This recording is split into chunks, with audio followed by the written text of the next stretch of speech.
Montana's vast landscapes hide more than mountains and rivers. They hold echoes of ancient mysteries, from sacred rock carvings and vanished campsites to volcanic fields and strange geological wonders. The state is layered with stories that stretch back thousands of years.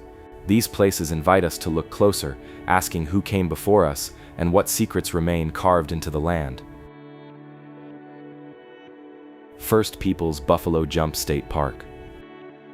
If you ever stand on top of the cliff at First Peoples Buffalo Jump, looking out across the open prairie, it's not hard to imagine what this place once was. The wind pushes at you, and the grass ripples in wide, sweeping waves. Below the cliff is a long, gentle slope, but in ancient times it would have been filled with chaos. Hundreds of bison running at full speed, driven by people on foot, shouting, waving skins and funneling the animals toward the edge. Then the ground would thunder, and a cloud of dust would rise as the bison tumbled over, their massive bodies crashing into the earth below. It is both awe-inspiring and sobering to picture. For thousands of years, native people came to this cliff to hunt, long before horses, before guns, before Europeans had ever set foot on this land. Tribes of the plains had learned to work together with incredible precision. The buffalo, or American bison, was their lifeline. It gave them food, hides for clothing and shelter, bones for tools, sinew for thread. Every part of the animal had a purpose, and every successful hunt meant survival through harsh winters. But bison were huge, powerful creatures. Hunting them one by one was dangerous and often impossible. The buffalo jump was the solution. What made this site so effective was the landscape itself. The cliff, stretching for nearly a mile, had a drop just steep enough to break the momentum of the stampeding animals. Along the top of the prairie were carefully laid drive lines, rows of stone cairns stretching out like funnels. Hunters would disguise themselves as wolves or other animals and slowly push the herd toward the lines. Others hid in the tall grass, waiting to wave hides or shout at the right moment, keeping the herd tightly packed. When the animals realized too late that they were trapped, they would surge forward together, momentum carrying them over the cliff. Below, more hunters waited to finish the task quickly and respectfully. Archaeologists have dug into the soil at the base of this cliff and found bone layers more than 10 feet deep.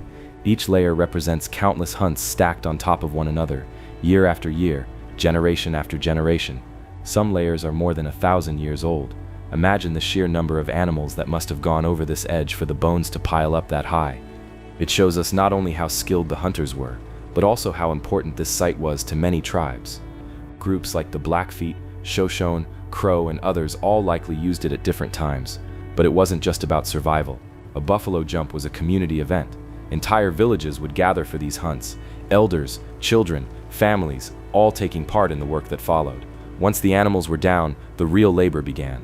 Hides had to be skinned, meat cut and dried, bones broken for marrow. It was a process that could take days, but it also brought people together. Stories were told, rituals performed, and knowledge passed on. For young people, it was a way to learn the skills of survival and the responsibilities of their culture. Standing there today, the site feels quiet, almost too quiet when you think of its past. The cliff is still there, worn by time but strong, with the wide Montana sky above it. You don't hear the thunder of hooves anymore. Instead, you hear meadowlarks calling, or the sound of the wind brushing across the grass. The silence makes it easy to reflect on what this place means. It's a reminder of how deeply connected people once were to the land, and how they worked with it to live. Of course, the story of the buffalo jump also carries a heavy side. By the 1800s, the introduction of horses and guns had changed hunting forever. Large-scale jumps were no longer needed, and then came the near destruction of the bison themselves.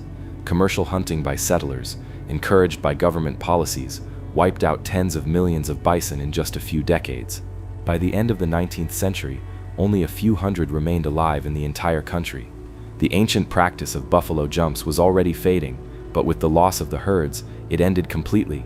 What had once been a celebration of abundance became, in hindsight, a monument to a way of life that was almost destroyed. Visiting the site today, you'll find a state park that tries to honor both the history and the cultures who used it. There's a visitor center at the base of the bluff, filled with exhibits about native life, the role of the bison, and the archaeology of the jump. Trails lead you up to the top, where you can walk the drive lines and look out across the plains much as the hunters once did. On a clear day, the view stretches for miles, and you begin to understand why this place was chosen. From that height, you can see the animals, the people, and the land as one living system, there are positives to how the site is preserved now. It's accessible, with good paths and interpretive signs. It's also relatively uncrowded, so you can often walk in peace and imagine the past without distraction. Local tribes are consulted, and their voices are part of how the story is told, which is important because it keeps the history connected to the people it belongs to. School groups and families visit, and kids get to learn that Montana's story doesn't just start with settlers or cowboys, but stretches back thousands of years with the first peoples. At the same time, there are negatives too. Some visitors treat the place lightly, climbing on cairns or ignoring the fact that it is sacred ground. Weathering and natural erosion slowly wear down the stone lines, and for many tribal members, the park feels more like a memorial than a living site. It's frozen in time, presented behind glass and plaques, when in reality it was once alive with sound, smell, and ceremony. There's also the challenge of balancing tourism with respect. Not everyone who visits understands that this is more than just an old hunting site. It's a spiritual landscape where generations lived and died. From my own perspective, I find First Peoples Buffalo Jump to be one of those places that teaches you something just by standing there. You don't need a lecture or even a guidebook. The land itself speaks. You can sense the effort it took to make a hunt succeed, and you can also feel the respect people had for the animals. It's not a story of cruelty, but of survival and relationship. I don't lean one way or another on how it should be used today. I just think it deserves careful respect, and that it should always remain a place where people can come and reflect on what it meant. In its present situation, First Peoples Buffalo Jump State Park is well maintained, open to visitors, and protected from development. The visitor center continues to educate, and tribes still use the space for cultural purposes. The land itself, beautiful prairie grasses, wildflowers, and open skies give it a sense of timelessness. Yet it also holds the weight of absence. The bison are mostly gone from this landscape, the great hunts no longer happen, and the silence feels almost too large. What remains is the cliff, the bones buried deep below, and the stories we keep telling so they aren't forgotten.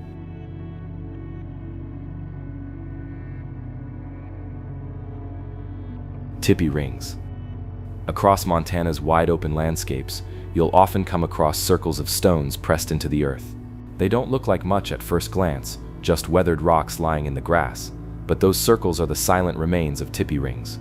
They're what's left of the homes of people who lived here long before there were fences, highways, or towns.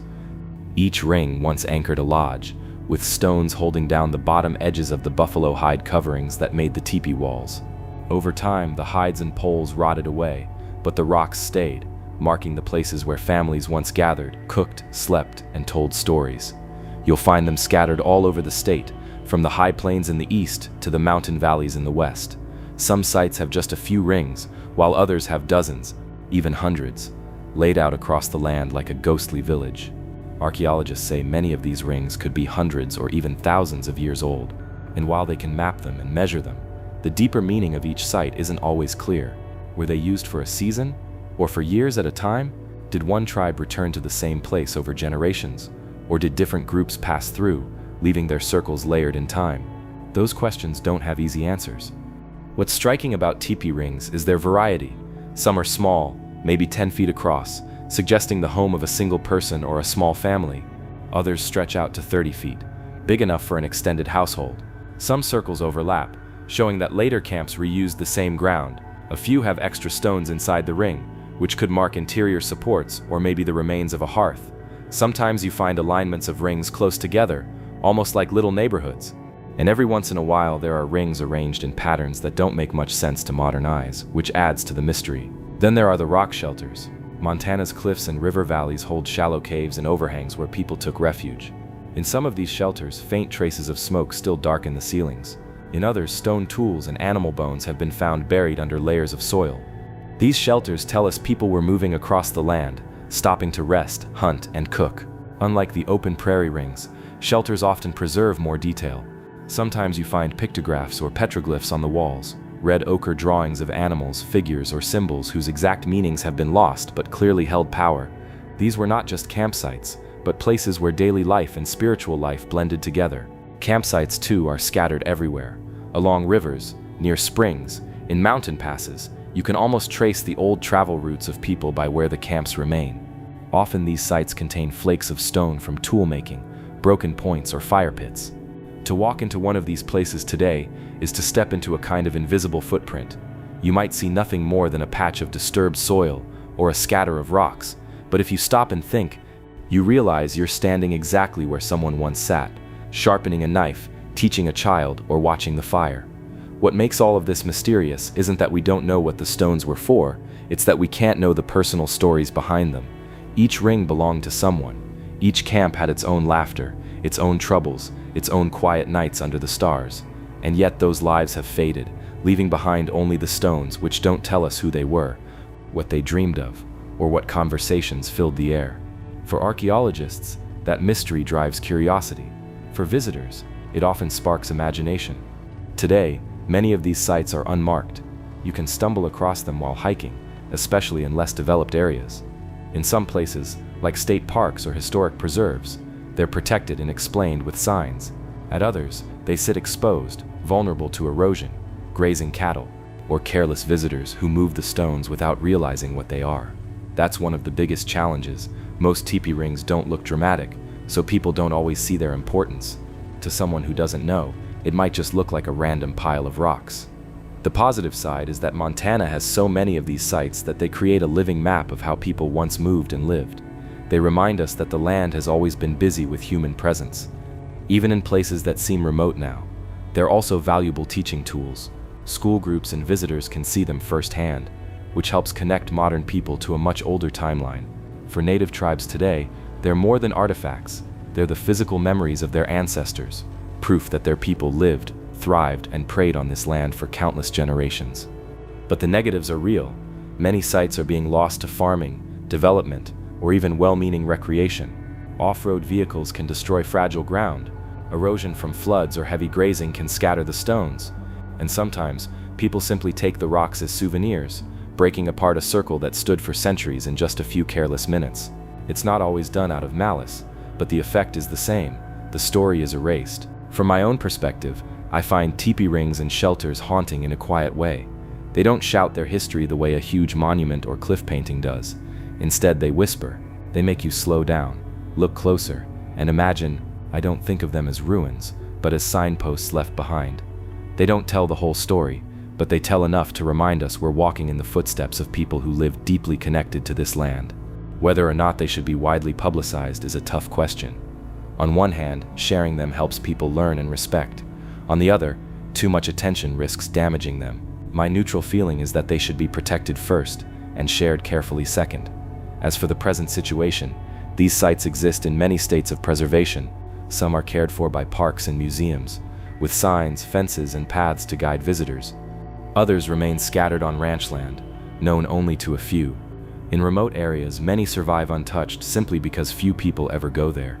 There are efforts by tribal groups and archaeologists to document and record as many as possible before they're lost. Still, every year more disappear quietly to weather, plowing, or construction. The stones that do remain continue to rest on the grass or under the shelter of cliffs, enduring in their simple, quiet way. They're still here, waiting for us to notice them and think about the lives that once circled around them.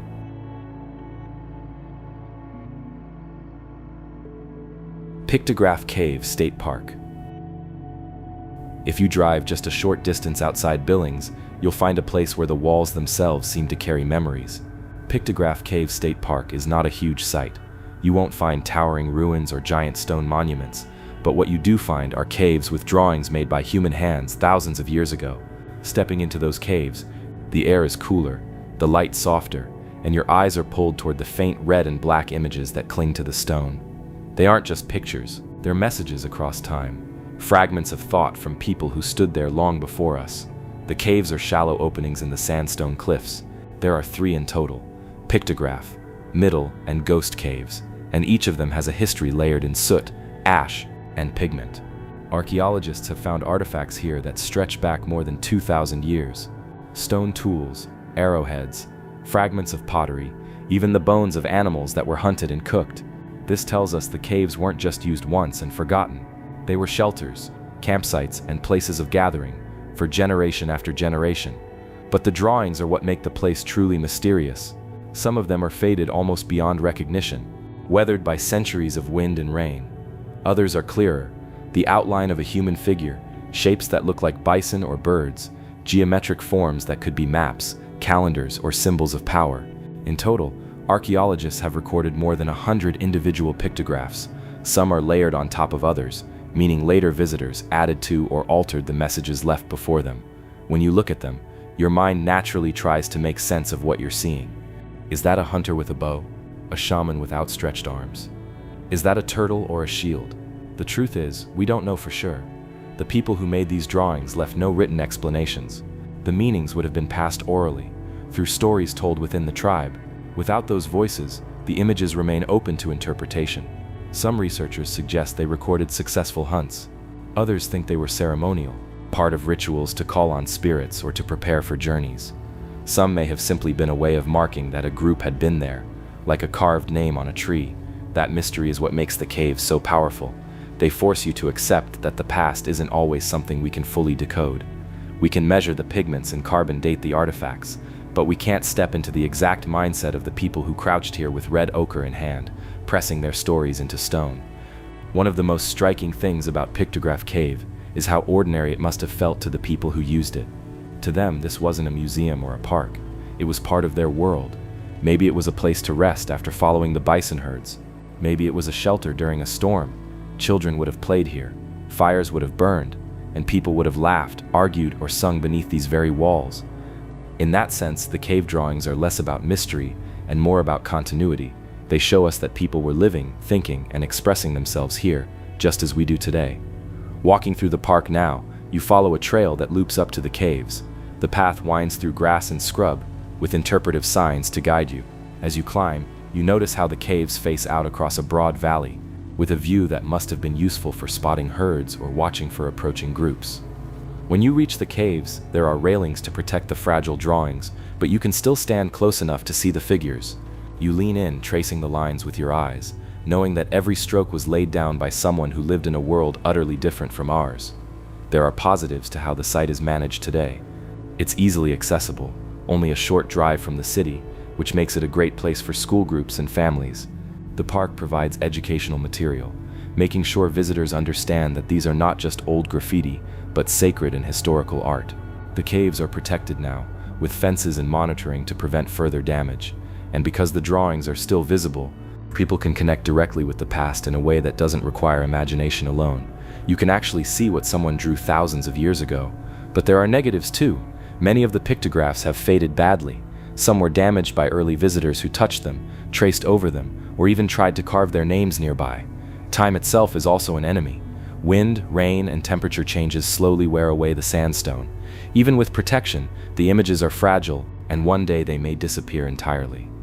The site is also small compared to other parks, and some visitors leave feeling underwhelmed because they expect something grander.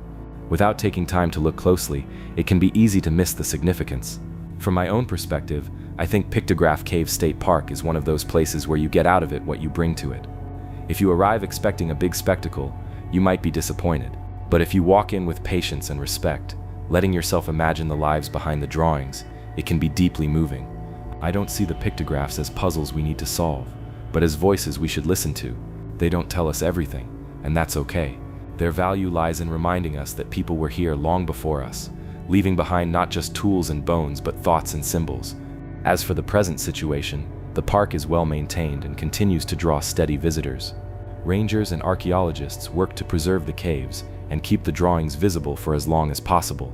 The site remains a cultural touchstone for native tribes who view the caves as more than just history. They are part of an ongoing spiritual landscape. At the same time, the pictographs are fading, and no amount of protection can fully stop nature from wearing them down. So what you see today is precious, because it may not be there forever. The caves sit quietly on their sandstone perch, open to the wind and sun, carrying the last traces of paint from people who wanted their stories to last. And in some way, they have.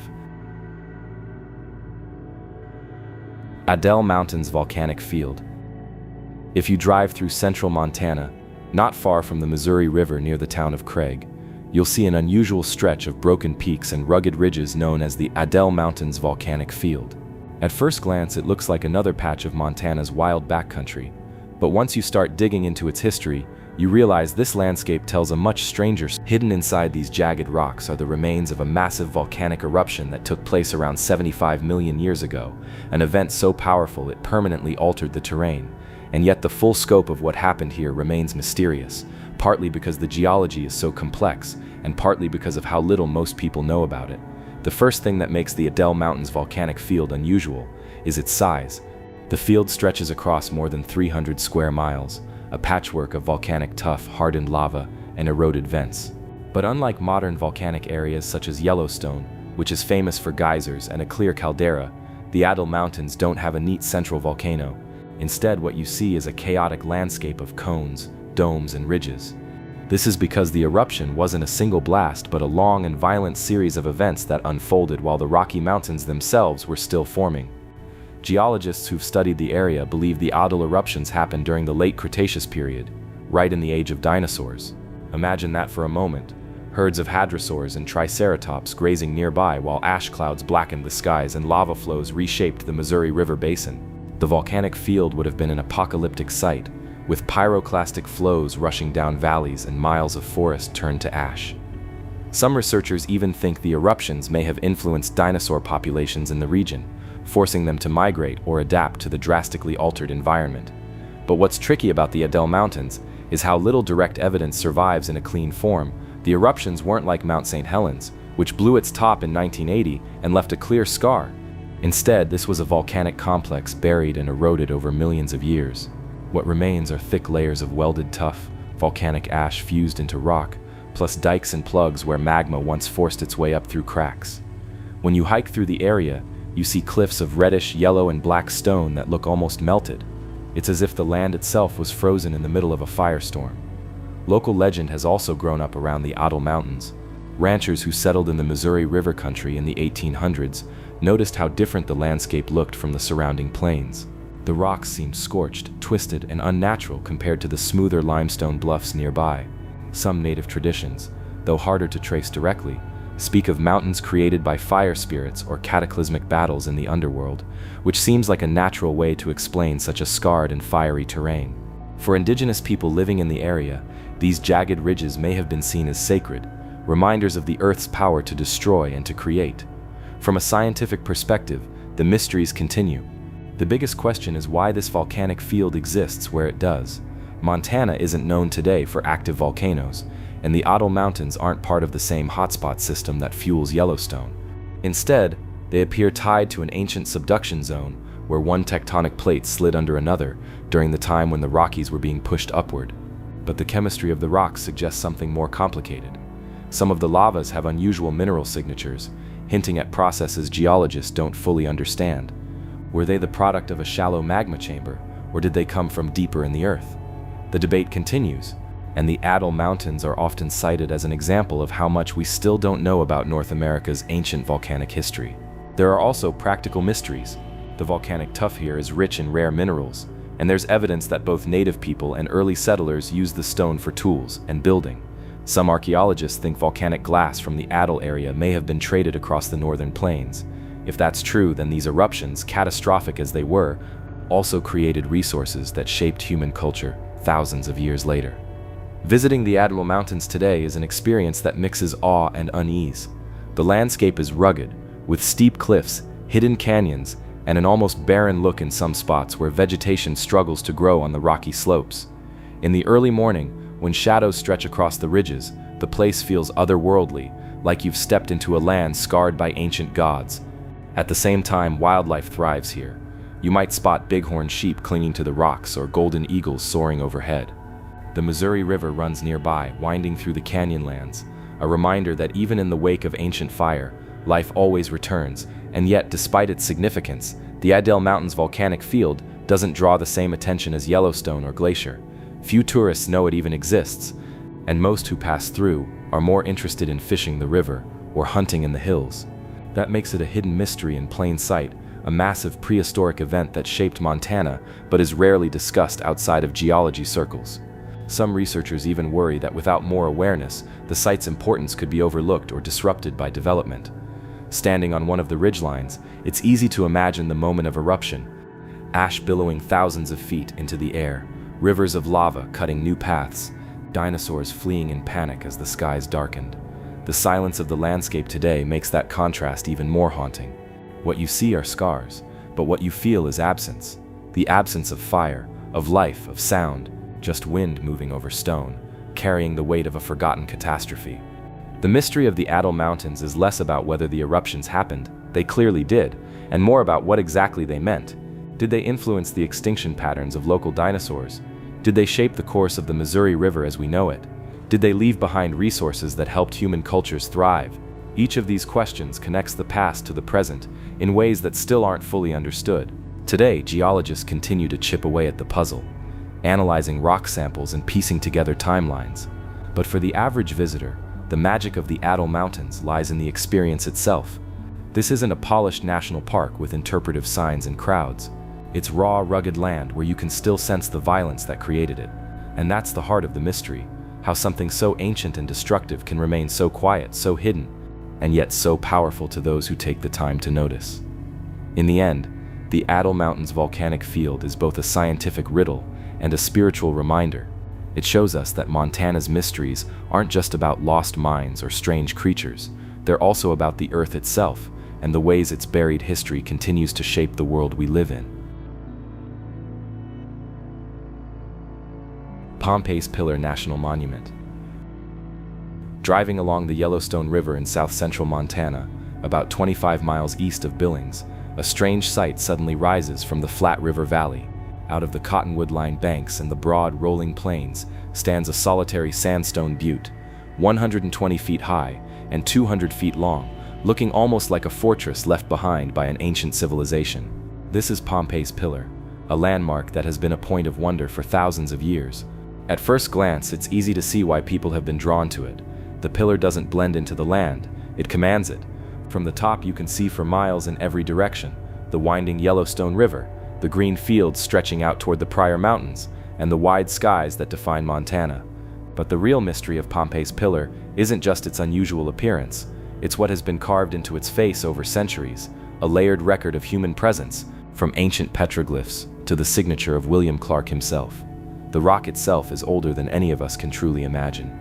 Geologists say Pompey's Pillar formed more than 70 million years ago during the Cretaceous period, when shifting seas and rivers deposited thick layers of sandstone. Over time, wind and water cut away the softer stone around it, leaving the harder blocks standing alone. For the native peoples of the Yellowstone Valley, this natural tower became more than a landmark.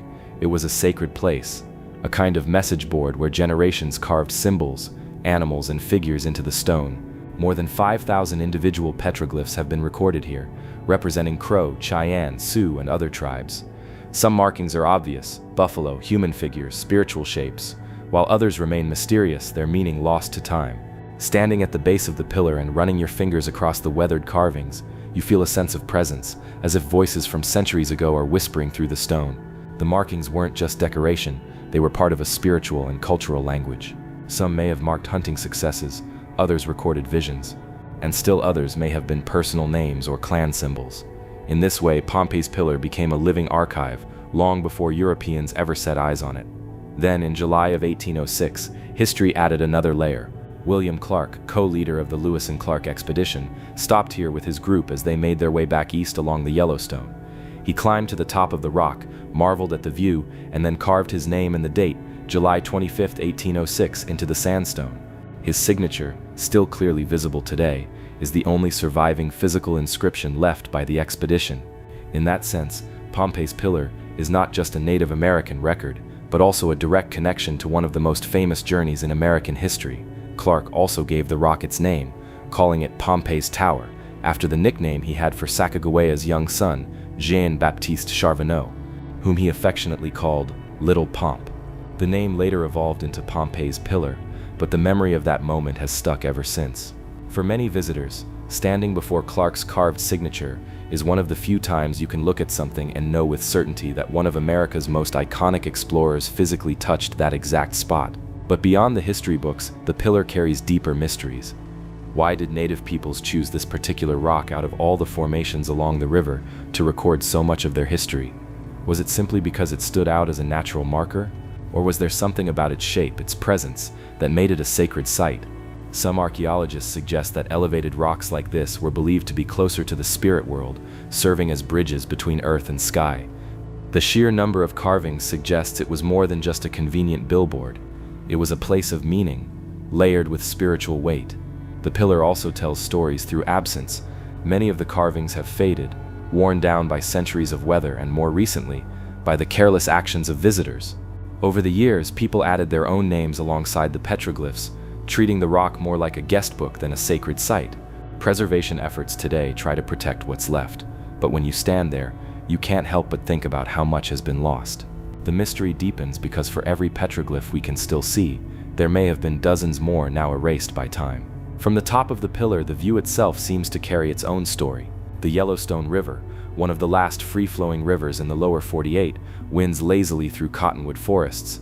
You can picture Clark and his men floating downriver in dugout canoes, Sacagawea guiding her son along the shore, native hunters watching from a distance.